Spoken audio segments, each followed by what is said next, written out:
नदी सुकली विहिराटली बोंब झाली या गावभर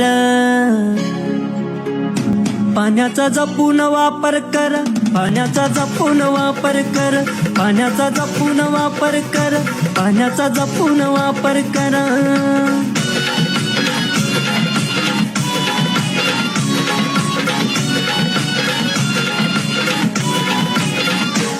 मार्च एप्रिल आज थादाळे गावातील ही 30 वर्षातला मोठा दुष्काळ आहे। या ठिकाणी यावर्षी पाणी नसल्यामुळे टँकरची सुविधा आहे। 30 वर्षामध्ये थादाळे गावामध्ये टँकरचं पाणी अजिबात नव्हते। थादाळे गावामधूनच मान तालुक्यातील बऱ्याच गावांनी पाणी साठा होत होता, पण आज या थादाळे गावामध्ये पाण्याची परिस्थिती निर्माण झाली। केवळ पावसाच्या